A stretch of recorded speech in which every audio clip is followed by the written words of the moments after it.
Just a moment, chef. Good morning. Just the brightness. Good, good morning, chef, and good evening also. Good morning and good evening. Good morning and good evening, chef. Just a moment, इसकी brightness. I don't know how to use Instagram much. How to increase the brightness because it's very dull. I see you very well. Yes, chef, I can see a black something line on my face. Yes, you can go in filter. Filter, let me see where filter is. Filter is here. बहुत खूबसूरत भी नहीं लगना है chef कि लोग पहचाने ही ना. Let me see. देखिए face. No, filter is not. Filter तो अजीब लग रहा है. हाँ, ये इसमें थोड़ी brightness चाहिए थी. It's fine. Now it's good. चलिए start करें chef? जी बिल्कुल start करो. Okay. So very good evening and good morning to all the viewers and readers of Ref Today. Very good evening India and the world, and a very good morning Amsterdam, Netherlands. So we have a very a nice and wonderful chef with us. His name is Chef Tikaram Singh. He's live directly from Amsterdam. So chef, you're welcome to our show. Great chefs, good food. Viewers of Ref Today, I am Chef Tikaram Singh from Uttarakhand, India. Currently working in Netherlands as a chef. I am very glad and thankful to Ref Today who invite me discussion of the green revolution and farming of organic. Organic farming, yes. So I am very comfortable in Hindi, so I want conversation. No problem, chef. Hindi is our mother language. I am very comfort in Hindi, so I want to talk Hindi. Hindi is better for me. Yes chef. और chef ये topic भी ऐसा है कि आप हिंदी में ही बताएं तो ही बेहतर है, हमारी आवाम को भी समझ में आएगा बहुत ही अच्छे से. जी बिल्कुल. So the topic for today's discussion is effect of green revolution over organic farming. Yes. अब इसका हिंदी अनुवाद शेफ बताएंगे कि वो क्या कहना चाह रहे हैं हमारी रीडर्स और व्यूअर्स से. जी, जो ग्रीन रेवोल्यूशन है, जो हरित क्रांति बोलते हैं हिंदी में, तो ये हरित क्रांति देश में क्यों पड़ी? क्योंकि हमारे भारत को एक कृषि प्रधान देश कहा जाता है. तो अभी हम लोग पारंपरिक तरीके से खेती करते थे, तो उस टाइम पे लोगों की आय इतनी नहीं थी कि लोग कुछ कर पाए. बट पारंपरिक खेती हम उसका विरोध भी, और जो आधुनिक खेती है उसका भी हम विरोध करते. तो 1967 या 68 का दौर था, तो उस टाइम पे भारत में हरित क्रांति आई, वो ग्रीन रेवोल्यूशन आई. क्यों? क्योंकि इनकम को बढ़ाना था. पर क्या करे, विज्ञान को क्या बोलते हैं, अभिशाप भी कहे, एक वरदान भी कहे. विज्ञान को ज्यादा यूज करेंगे हम तो शेफ, हमने सुना है कि हमने पढ़ा है कि ग्रीन रेवोल्यूशन हिंदुस्तान में लाने वाले हमारे पूर्व प्रधानमंत्री श्री लाल बहादुर शास्त्री जी थे. जी, वो भी थे. प्लस तत्कालीन जो कृषि मंत्री थे बाबू जगजीवन राम, उनको भी रेवोल्यूशन का प्रेरणाता कहा जाता है. और उस टाइम पे के रामनाथन जी भी है, वो उसके जनक कहा जाता है उनको. और ग्रीन रेवोल्यूशन इतना ज्यादा ये हो गया कि हमारा पहले जो एक्सपोर्ट इंपोर्ट का था, हम इंपोर्ट ज्यादा करते थे, एक्सपोर्ट कम करते थे. आपको तो पता ही है, जब प्रधानमंत्री लाल बहादुर शास्त्री जी थे तो उस टाइम पे हमारा कुछ इशू पाकिस्तान से हो गया था. तो अमेरिका ने बोला था कि हम तुमको अनाज नहीं देंगे, तो प्रधानमंत्री जी ने बोला हम भूखे रह लेंगे. ऐसा कुछ हुआ था. तो उसके बाद भारत में हरित क्रांति ऐसी आई कि आज हम बहुत अच्छे से पूरी दुनिया को सब चीज एक्सपोर्ट कर सकते हैं. बट इसका परिणाम जो धीरे धीरे थोड़ा दुष्प्रभाव हो रहा है उसका, तो उस पर थोड़ा हम जो आज का लेकिन दुष्प्रभाव तो हर जगह, ये जी शेफ, दुष्प्रभाव तो हर जगह हर फील्ड में है. किस किस को रोकें, लेकिन जितनी हो सके उतनी कोशिशें हमें हर एज एन इंडिविजुअल तो करते ही रहना चाहिए शेफ. जी जी बिल्कुल. तो शेफ, हम अपना पहला क्वेश्चन शुरू करें, प्रारंभ करें। जी जी। पहला क्वेश्चन तो ये है शेफ कि आप अपने बारे में बताएं। Tell our viewers about yourself, और थोड़ा शॉर्ट में शेफ, क्योंकि आपका इंटरव्यू ऑलरेडी रेफ टुडे ले चुका है, जी और जी। ये सिर्फ उनके लिए है जो अभी कुछ न्यू व्यूअर्स आए हैं, और हाँ बाकी शेफ टीकाराम सिंह के बारे में reftoday.com पर पढ़ सकते हैं, इनके पिछले इंटरव्यूज देख सकते हैं। तो आप शेफ अपने बारे में बताएं कुछ। मैं उत्तराखंड से हूँ। तो मैं ये ऑर्गेनिक फार्मिंग पे भी बहुत काम कर चुका हूँ, और जो हमारे मिलेट्स फूड है उस पे भी काम कर चुका हूँ, क्योंकि जो अभी कोरोना जैसी वैश्विक महामारी आई तो उसमें भी हमारे ऑर्गेनिक फूड का और दूसरे जो ये मोटा अनाज बोलते हैं इसको, उसका भी अहम योगदान है कि बहुत सारी जगहों में कोरोना ने इतने मतलब क्षति नहीं पहुंचाई, क्योंकि लोगों की इम्यूनिटी नेचुरली बढ़ी हुई थी। सो मैं अभी नीदरलैंड में इंडियन रेस्टोरेंट में काम करता हूँ, प्लस मैं फ्रीलांसर का भी काम करता हूँ, कभी इधर उधर, ये तो हो जाता है सब कुछ। अपने बारे में इससे ज्यादा क्या बोले आप। और रेफ टुडे इंटरव्यू भी बहुत मेरे आर्टिकल्स आ रखे उस पे, तो मैं लोगों से गुजारिश करूंगा तो आप वहाँ पे भी पढ़ सकते हो। Thank you, Chef. Hope our viewers got the brief information about Chef Tikaram Singh. तो शेफ हम अपने दूसरे सवाल की तरफ बढ़े। जी। What exactly organic farming is? Why people are laid back with this process these days? आजकल लोग ऑर्गेनिक फार्मिंग से, यानी कि जो नेचुरल वे ऑफ फार्मिंग है हमारा, जो हमारे एंसेस्टर से चलता चला आ रहा है, तो जी जी। उस चीज में सब पीछे क्यों है as compare to this green revolution? इसीलिए पीछे है क्योंकि आज के जमाने में पैसे कमाने की होड़ नहीं लगी हुई है कि हर कोई जल्दी जल्दी पैसा कमाना चाहता है। क्योंकि देखो, अब मैं अभी जैसे आप चिकन तो सभी खाते हैं, तो आजकल जो देसी चिकन है उसको बढ़ने में कितना समय लगता है। वो जो करेक्ट। आजकल पोल्ट्री वाले चिकन है वो 35 दिन में तैयार होते, कितने बड़े बड़े तैयार।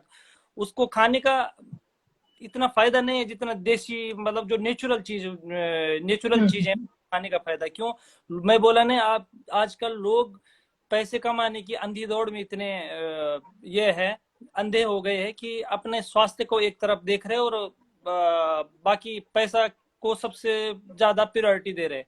तो और यह सिर्फ एक प्रॉब्लम और है, जो कस्टमर्स हैं उन्हें पता है कि पोल्ट्री के चिकन में क्या प्रॉब्लम्स आती हैं, जी। और फिर भी वो खरीद रहे हैं। अब अब वो नहीं खरीदना चाहिए। जैसे मैं हूँ, मुझे कोई भी चीज पता चल जाती है कि इससे कुछ प्रॉब्लम है, तो हाँ मैं उससे थोड़ा हाथ पीछे कर लेती हूँ। तो देखो, इस तरह से और भी लोग आए तो ये प्रमोट नहीं होगा। और ये चीज ये है ना, अब सबको पता है कि सिगरेट पीने से कितना नुकसान होता है, दारू पीने से कितना नुकसान, करेक्ट।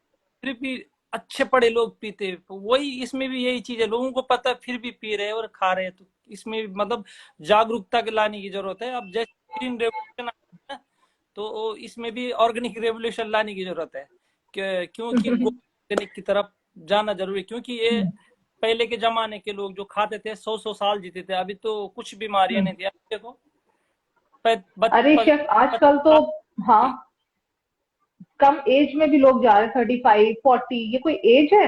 इसमें तो लोग जीते थे और आगे कुछ करने के लिए उनका मुराल बढ़ता था, और अब तो वो दुनिया में ही नहीं रहते, दुनिया से ही चले जाते हैं, रुखसत हो जाते हैं। आजकल तो ये हार्ट खान पान का बहुत फर्क है। बिल्कुल, आज हार्ट अटैक की समस्याएं क्यों बढ़ रही है? ये हमारी जो हमारी लाइफस्टाइल है ना, वो बहुत फास्ट है। खाने का टाइम नहीं, खड़े खड़े खा रहा है, जो मिल रहा है वो खा रहा है, देख रहा है। मैं मतलब जब तक मैं खुद की बात कर रहा हूँ, मैं तो अब जब से मैंने ये चीजें देखी तो मैं तो हर चीज मतलब अपने देसी स्टाइल से खान पान होगा। मैं कभी ये दूसरा शॉर्टकट नहीं अपनाता खाने पीने की चीजों। तो यह कि अपना स्वास्थ्य भी सही रहता है और प्लस ये कि माइंड भी सही रहता है। तो ये जो अंधी दौड़ है आजकल पैसे कमाने की, इसको अगर एक साइड रखे, अगर लोग थोड़ा सा 1-2 घंटे अपने लिए निकालें तो हम्म। बहुत कुछ हो सकता है। तो ग्रीन रिवोल्यूशन लाने का मकसद ये था कि लोगों की आय बढ़े, ये नहीं था कि आप इसका दुरुपयोग करें। क्योंकि अब देखो, हम्म। जैसे ग्रीन रिवोल्यूशन में खाद का प्रावधान है, तो उसमें तो पूरा लिखा हुआ है कि इतना इतना ग्राम इतना इतना ना डालो। तो फिर यहाँ तो जितना मुट्ठी में आया उतना डाल दे। क्यों? जो एक हमारे इंडिया में नियम नहीं है कि जैसे खेतों में इतने इतने डालना, यहाँ तो एक ही जितना हाथ में है, क्योंकि लोग प्रशिक्षित नहीं है उन चीजों के बारे में। प्रशिक्षित न होने के कारण ये, और जो हमारी जो धरती है उसको बहुत नुकसान हो रहा है उससे। तो अभी तो खाद है, जो जो नेचुरल खाद है, बहुत सारे तरीके हैं बनाने के, अगर लोगों को प्रशिक्षण दिया जाए। लेकिन शेफ ये कब तक चलेगा, ये कब तक चलेगा कि हमारी जमीन किसी चीज को एक्सेप्ट करती जाए, उस पे लोड, किसी भी चीज पे लोड ज्यादा नहीं होना चाहिए, जो हो रहा है वो कब तक होता रहेगा, और ये हमारी धरती कब तक इसको सहती रहेगी? देखो, ये रिवॉल्यूशन लाने में ना आप कर सकते ना मैं कर सकता। इस रिवॉल्यूशन को जो जैसे ग्रीन रिवॉल्यूशन आई इंडिया में, तो इसके लिए अच्छे अच्छे लोगों को या किसी संगठन को, एनजीओ को या गवर्नमेंट को सपोर्ट करना चाहिए। अब मैं कर रहा हूँ बात, सिक्किम राज्य एक, वो भारत का ऐसा राज्य है जो पूर्ण तरीके से ऑर्गेनिक है। उसका श्रेय जाता है श्री पवन कुमार चामलिंग, वो वहाँ के मुख्यमंत्री रहे 25 साल, मुख्यमंत्री। हाँ जी, उनको इसका श्रेय जाता है। उन्होंने जो किसान है उनका सहयोग किया, बीज खाद सब जो प्रशिक्षण होता है। आज जो सिक्किम है वो प्योर ऑर्गेनिक स्टेट है, और उसका इंपोर्ट एक्सपोर्ट भी ठीक ही है। मैं ऐसा नहीं बोलता कि आप एकदम चेंज लाओ, धीरे धीरे सब होता है, एकदम लाने से भी तब श्रीलंका जैसे हाल भी हो सकते हैं। तो धीरे धीरे जैसे हमने थोड़ा थोड़ा का, अभी ये जो पंजाब हो गया, हरियाणा हो गया, तमिलनाडु हो गया, जो बहुत ज्यादा कृषि के क्षेत्र में बहुत अग्रसर है, तो उनमें ये समस्याएं ज्यादा है। ये तो शेफ, आपने कहा कि ग्रीन रेवोल्यूशन इसलिए लाया गया था ताकि हमारी आय बढ़े, ना कि हम उस चीज को गलत राह पे लेके जाएं। तो क्या ये जो ऑर्गेनिक फार्मिंग है, क्या ये हमारी आय नहीं बढ़ाती है? जैसे सिक्किम का आपने एग्जाम्पल दिया, तो 25 साल चीफ मिनिस्टर ऑफ सिक्किम ने काम किया इस पे, और होता चला गया। अब आगे क्या होता है वो तो आगे की गवर्नेंस जाने, लेकिन क्या सिक्किम की economy in terms of agricultural economy other state से बेहतर है, कम ज्यादा है, या बहुत कम है? इकोनॉमी की तो मैं बात करूंगा, तो इकोनॉमी की जो अदर स्टेट है उसकी भी ठीक ही है। और ये जो अब आज का जो युग है, अभी हम 21 सेंचुरी में जी रहे। उस टाइम पे 60 का जमाना था, 1900, उस टाइम पे इतना मतलब ये कुछ भी नहीं था, मशीनें हो गया, प्लस आविष्कार भी बहुत ज्यादा नहीं थे, तो उस टाइम पे थोड़ा सा प्रॉब्लम था। अभी तो सब चीजें आ गई है मार्केट में, इसमें बदलाव आएगा। अभी जैसे त्रिपुरा जो राज्य है, वो भी पूर्वोत्तर नॉर्थ ईस्ट का राज्य है, वो भी अभी ऑर्गेनिक की राह पे चल रहा है, और उत्तराखंड भी ऑर्गेनिक स्टेट होने की राह पे चल रहा है। अभी पूरा नहीं हुआ। हाँ। क्योंकि वहां पे जो, लेकिन उत्तराखंड का तो हम देखते रहते हैं, आप जैसे काफी शेफ्स हैं जो इनिशिएटिव ले रहे हैं, बस अब थोड़ा सा गवर्नमेंट का टाइट होने की जरूरत है, चीजें हो जाएंगी, होते होते चीजें होती हैं शेफ। मैं क्या बोलूं, गवर्नमेंट तो एक ही, अब आपको पता है इंडियन गवर्नमेंट, आपको पता ही है कि इन चीजों के बारे में जब बहुत ज्यादा कुछ मीडिया में आ जाता है या कुछ भी आ जाता है, तब श्रेय लेने के लिए आगे आ जाते हैं, अदरवाइज वो इंडिया की प्रॉब्लम आफ्टर इंडिपेंडेंस है शेफ।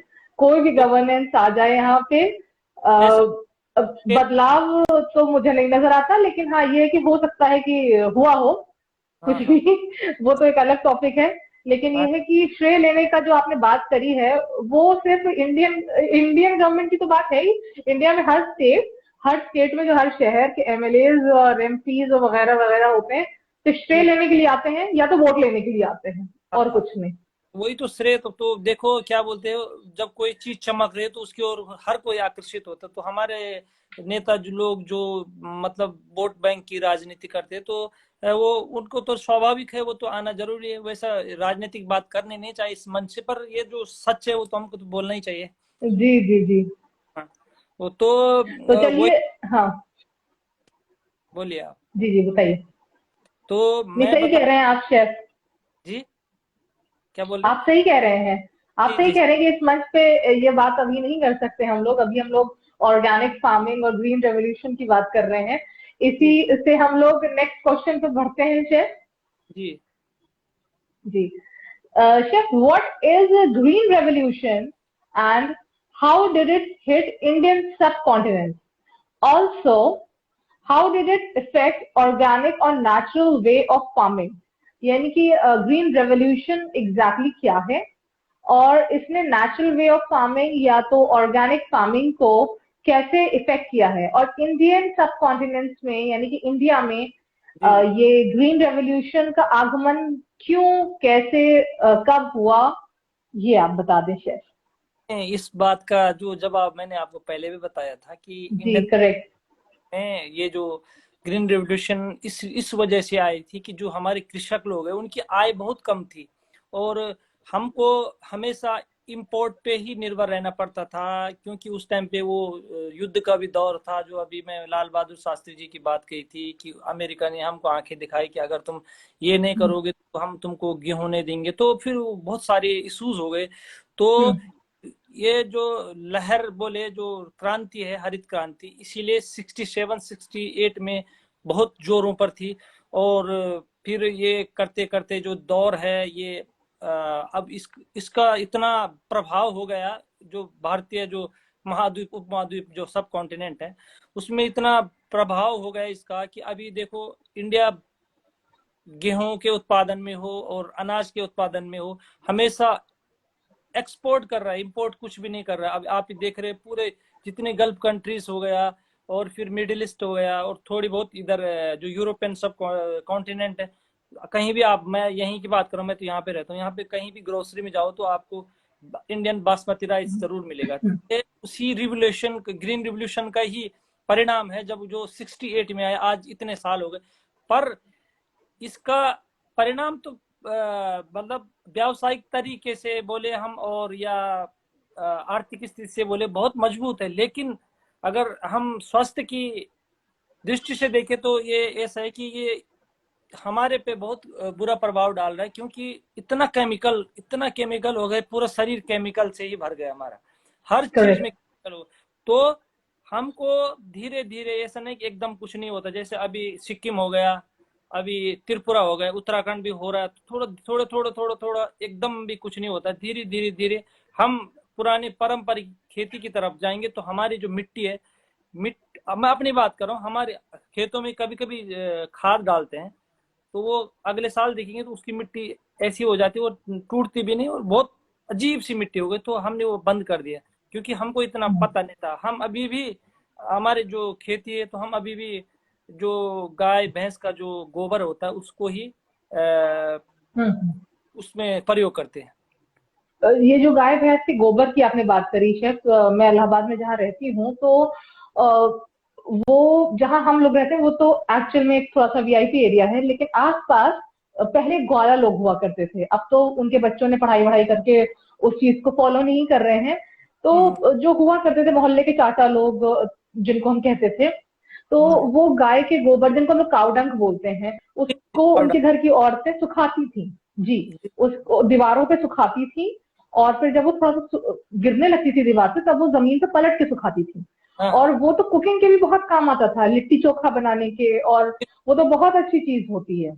बात करेंगे आप, वो जो काउडंग्स है ना, काउडंग केक बोलते हैं उसको, अगर हम ऑनलाइन उसको 1 किलो ऑर्डर करेंगे तो हम 20 यूरो बोले तो 1700 इंडियन रुपीज 1 किलो का इधर। इमेजिन, और यहाँ पे हम लोगों को फ्री में मिलता है, हाँ मिलता वहां पे। था, अब तो आजकल बहुत कम हो गया है। लेकिन जी हमारे जी। बचपन में हम लोग छोटे से थे तो मम्मी हाँ, लोग मंगाती थी, तो वो तो फ्री में ही दे देते थे कि ले जाओ बेटा, पैसे की जरूरत भी नहीं है। यहाँ पे 20 यूरो 15 यूरो का ऑनलाइन मिलेगा, एक पैकेट में मिलेगा, वो भी शुद्ध है कि नहीं है पता नहीं, क्या मिक्सिंग है उसके अंदर। हाँ, पता नहीं क्या मिक्स है, और हर चीज में तो मिलावट है, इतना श्योर वो तो खैर पता चल जाएगा, जिसने हमेशा से इस्तेमाल किया है वो एक बार में ही देख के समझ जाएगा कि वो काऊ डंक है कि नहीं। मैं तो समझ जाऊंगी, मैंने तो खूब देखा है, मेरे आसपास बहुत रहा है, तो इसलिए nobody can ditch me actually. या एक्चुअली ऐसा है ना, अब जब कोई मतलब इंडिया का बुद्धिजीवी कोई भी आदमी हो कुछ सवाल बोलेगा कि इससे ये फायदा होता है, लोग यकीन नहीं करते। अगर यहीं का कोई गोरा वेस्टर्न आदमी ऐसे बोले इससे ये फायदा होता है, तो लोग उसको फॉलो करते, हाँ बिल्कुल होता, तब वो सच है। तो अभी काउडंग की बात हो रही है, हम तो कितने सालों से लगे हुए हैं कि इससे खाना भी बन सकता है, ये भी बन सकता है, विश्वास नहीं। अब लोगों ने याद है काउडंग, अब इंडिया में अरे ये होता है। नहीं नहीं, खूब बनता है शेफ, हमारे घर में खूब बना है, ऐसा कुछ नहीं है। अब थोड़ा सा मैंने कोई बताया ना कम इसलिए हो गया है क्योंकि जो हमारी जनरेशन के बच्चे हैं उन्होंने पढ़ाई लिखाई कर ली है, अब वो काउडंक वाला काम उनको बड़ा खराब लगता है। जिस हाँ पैसे से उनके ही पेरेंट्स ने उन्हें पाल के इतना बड़ा कर दिया, अपने जी खानदानी और पुश्तैनी काम को थोड़ा एडवांस कर लेते हैं। अब अमेज़न को ही बेचते हाँ काउडंग, तो अमेज़न कुछ तो प्रॉफिट देता उनको। जी बिल्कुल बिल्कुल, वही तो मैं बोल नहीं रहा हूँ। लोग पैसे कमाने की और एजुकेशन की अंधी दौड़ में अपने जो पुराने परंपरा पारंपरिक चीजें उसको भूलते हाँ, जा रहे हैं। भूलते अगर जा रहे हैं। करते तो बोलते हाँ ऐसा है, तो फिर उनका नाम आ जाता जी, और उसको अडॉप्ट वो लोग कर रहे हैं जिनका इससे कोई लेना देना नहीं है, कमर्शलाइज कर लिया है, फिर कौन है। है, कोई पूछने थोड़ी ना आ रहा है। बिल्कुल बिल्कुल। जी। तो तो यही। जी शेफ। हाँ जी, तो वही तो मैं बोल रहा हूँ कि जो ग्रीन रिवोल्यूशन को थोड़ा, जो हमारी अब हो चुकी है, काफी साल हो गए, लोग संपन्न हो चुके हैं और विज्ञान ने भी काफी तरक्की कर दी। जो ये ऑर्गेनिक फार्मिंग है उसमें फायदे भी बहुत है। अभी सरकार का भी थोड़ी थोड़ी है, मैं सारा तो नहीं बोलूंगा क्योंकि हमारी इधर है। सरकार ने ये भी ये कर रखा है कि घर घर में कंपोस्ट पिट बनवा रखी फ्री में, प्लस पैसे भी दे रहे। हम्म। थोड़ा लोगों में जागरूकता की कमी, क्योंकि मैंने अपने यहाँ भी देखा है कि उत्तराखंड में हर घर में गवर्नमेंट ने क्या किया, कंपोस्ट पिट बनाया। उसमें बोला तुम्हारा हम्म। जितने भी प्लास्टिक छोड़कर जितना भी वेस्ट का सामान है, जैसे लकड़ी है, तो जैसे हम्म। हमने केला खाया, सब्जी का छिलका हो गया, तो एक कंपोस्ट पिट में जमा कर, हमने क्या, वो मैंने खुद किया है, मैं पिछले बार मैंने उसमें किया। फिर करते करते करते वो गड्ढा भर गया। मैंने क्या किया, हमारा दूसरा खेत, उसमें कुछ केंचुए केंचुए होते हैं, जो केंचुए डाले, हम्म। तो करते करते केंचुए इतने बढ़ गए, तो वो खाद को पूरा हमने गोबर डाला, पानी डाला, करते करते फुल भर गया वो। फिर उसमें मैंने कुछ केंचुए भी डाले थे उस टाइम पे। तो बाद में 1 साल बाद खोल के देखा तो बहुत अच्छी खाद, जैविक खाद बोलते हैं जिसको, तो वो अपने खेतों में डाला तो काफी उसका फायदा मिला। और एक बर्मी हम्म। कंपोस्ट के नाम से भी एक खाद आती है, बर्मी कंपोस्ट, वो भी ऐसी ही तैयार की जाती है, जो मैंने बोला कि ये डालो वो डालो वो डालो, सरकार तो ने ऐसा। ये चीज जो है, तो ये सब चीजें ऑर्गेनिक फार्मिंग के काम आती है शेफ। जी जी जी। और ये भी है कि ऑर्गेनिक फार्मिंग के लिए जो खाद बनाने के लिए आप ये भी कर सकते हैं। जैसे 10 किलोग्राम गोबर हो गया, 200 लीटर पानी हो गया, उसमें फिर बटर भी डालते हैं, मक्खन होता है, 1-2 किलो मक्खन डाल दिया। और फिर कोई लोग गंगा जल भी डालते हैं, क्योंकि गंगा जल की ये विशेषता, उसमें कीड़े नहीं पड़ते, ऐसा कुछ हाँ, बहुत सारे करेक्ट। और नहीं नहीं, आप सही कह रहे हैं, हम लोग तो गंगा किनारे रहते ही हैं शेफ। हमारा शहर इलाहाबाद है, तो आप लोग जानते हैं, प्रयागराज जिसका नाम हो गया है अब।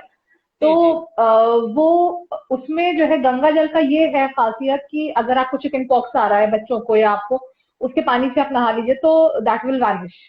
जी जी बिल्कुल। तो ये और फायदे हैं उससे। उससे ये फायदा, प्लस वो 15 दिन, हर 15 दिन में फसलों पे छिड़का जाता है, तो वो भी एक जी। अच्छा है। तो मैं यही कहना चाहूंगा कि अभी एकदम नहीं छोड़ना चाहिए जो कमर्शियलाइज खेती है। उत्तराखंड में तो कमर्शियलाइज इतनी खेती नहीं है, वो तो खाली अपने लिए निर्भर है। बट लोग अपने लिए भी इतना कष्ट नहीं करना चाहता कोई आजकल, सबको तुरंत चाहिए, हर चीज तुरंत चाहिए। जैसे मैंने बोला 35 दिन में। देखिए शेफ, सब्र का फल ही मीठा होता है।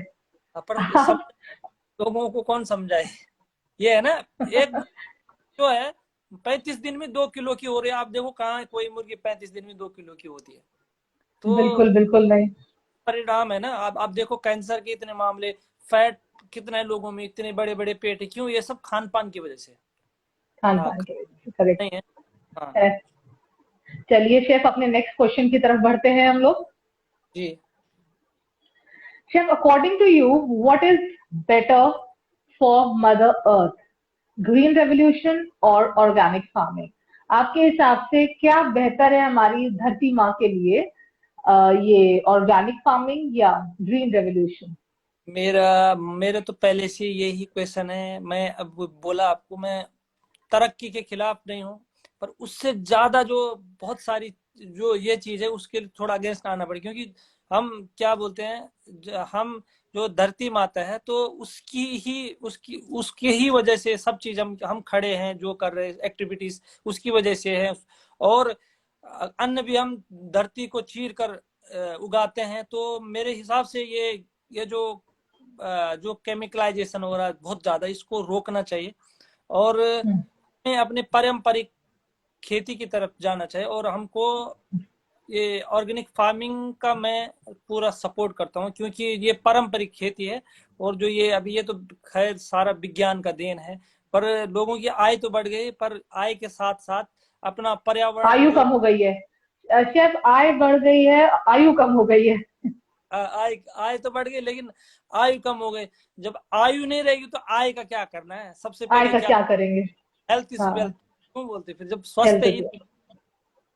वो खेती का क्या करना? अब थोड़ा ये है कि लोग ऐसा सोच के यार और मेरे शेफ, आपको बताएं, ये जो चीजें हो रही हैं, इतनी सारी केमिकलाइज्ड चीजें हो रही हैं, मिल हाँ रही हैं हमें, इन जी सब का अचानक से इफेक्ट होता है।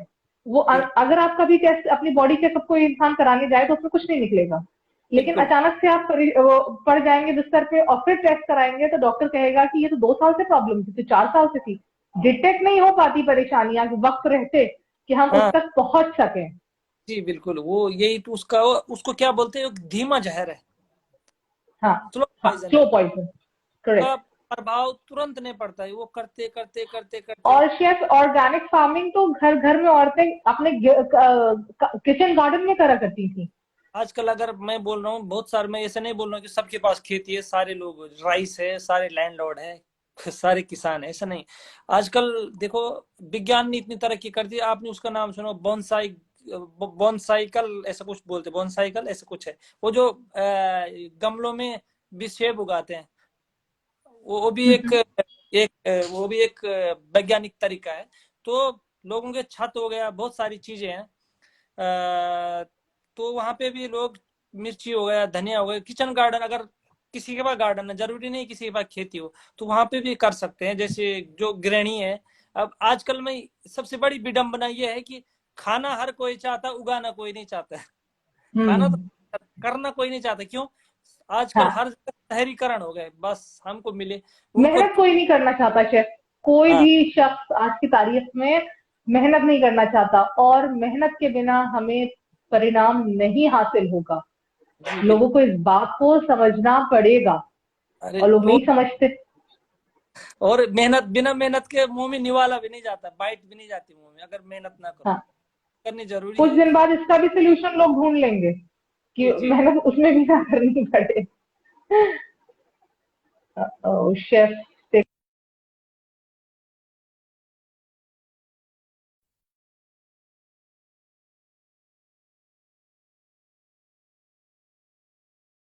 कनेक्शन टूट गया है।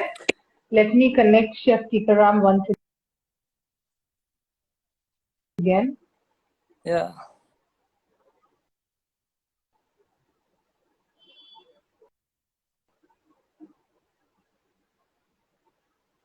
हाँ शेफ, आपसे कनेक्शन टूट गया था। हाँ हाँ, हेलो। वो कुछ टेक्निक आ गई थी। हाँ अभी जुड़ गया, आप सुन पा? हाँ, कनेक्शन आपसे टूट गया था शेफ। जी जी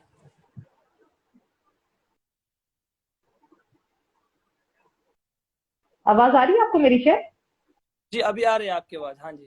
मेरी आवाज आ रही है? आवाज नहीं आ रही, क्लियर नहीं आ रही अभी। अच्छा। हाँ जी। जी जी। तो शेफ, हम अपने आखिरी सवाल की तरफ बढ़े। जी जी जी।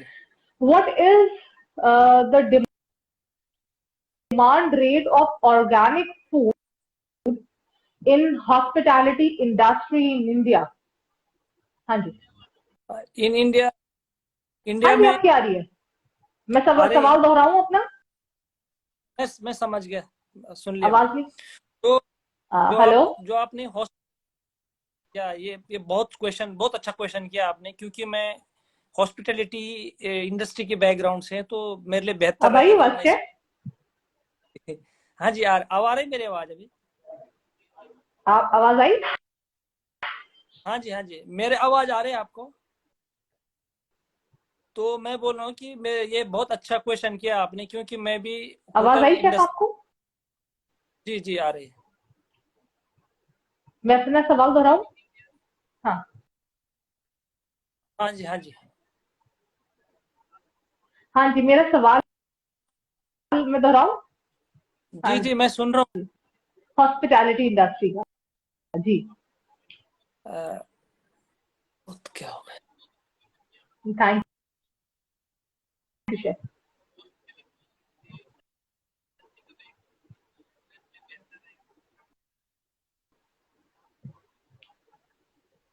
हाँ जी, बिल्कुल आप बोलते रहिए, मुझे आपकी सारी आवाजें आ रही हैं। तो अभी थोड़ा कुछ मिस हो गए, तो मैं वही बोलता हूँ कि मैं ये कहना चाहता हूँ कि आपने भी एक बहुत अच्छा सवाल किया है कि इसमें बहुत अच्छा है। अभी हमारे ऋषिकेश, अगर आप तपोवन में जाओ तो वहाँ पे बहुत सारे ऑर्गेनिक रेस्टोरेंट है, और दिल्ली में भी सारे हैं, मैसूर में है, बेंगलोर में है, अगर आप चेक करिए तो वहाँ पे भी बहुत सारे ऑर्गेनिक रेस्टोरेंट। प्लस यहाँ भी मैंने एम्स्टर्डम में बहुत देखे जो ऑर्गेनिक रेस्टोरेंट है, जो वेस्टर्न्स के है, जो यूरोपियन रेस्टोरेंट है। पर मैं सोच रहा हूँ कि अगर एक आध इंडियन ऑर्गेनिक रेस्टोरेंट हो जाए यहाँ पे तो कुछ शिव, आप बात ही हो, बोलते रहिए, क्योंकि आप बोलते रहिए, आई थिंक तो कुछ जी एक दो और रेस्टोरेंट होने चाहिए यहाँ पे। और यहाँ पे तो बहुत सारे अभी धीरे धीरे दुनिया में ये रेवोल्यूशन आ रहे हैं। मैं जैसे कोविड जैसी महामारी, वैश्विक महामारी आई थी, तो उस टाइम पे लोगों ने बहुत कुछ सीखा है, क्योंकि उस टाइम पे लोगों का खान पान सब एकदम बदल गया। लोग वही आवाज आ रही है पारंपरिक शिव तरीके से आपको? चाय वगैरह सब पी रहे थे। तो अभी बहुत ज्यादा बदलाव आ रहा है। प्लस जो उन उन किसानों के लिए भी बहुत अच्छा हुआ। और हॉस्पिटलिटी इंडस्ट्री में अभी तो ये धीरे धीरे ऐसा होगा कि उसके लिए स्पेशल किचन होंगे अलग से, कि ये ऑर्गेनिक किचन है, ये नॉर्मल किचन है। और मैंने ऋषिकेश में देखा, तपोवन में, और दिल्ली में भी है, उधर बेंगलोर में है, जो मतलब टूरिस्ट प्लेस है। वहाँ पे बहुत सारे रेस्टोरेंट है जो ऑर्गेनिक को प्रेफर कर रहे हैं। और इधर मैं आपको बता ही रहा हूँ, यहाँ पे उसमें बहुत ज्यादा फ्यूचर अच्छा भी है। तो हम भी कोशिश करेंगे कि हम इस क्षेत्र में, क्योंकि हम अपनी तरफ से कि यही कर सकते हैं कि हम ऑर्गेनिक को बढ़ावा देंगे। और ऑर्गेनिक थोड़ा महंगा होने के कारण हर कोई उसको खरीद नहीं पाता है। हाँ जी।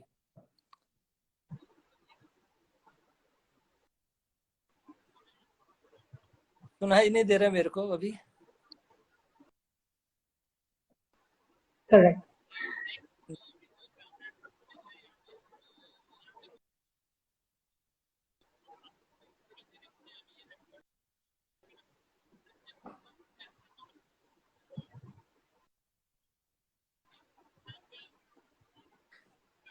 मैं आपको सुन नहीं पा रहा हूँ, तो कुछ टेक्निकल प्रॉब्लम हो गई होगी यहाँ पे।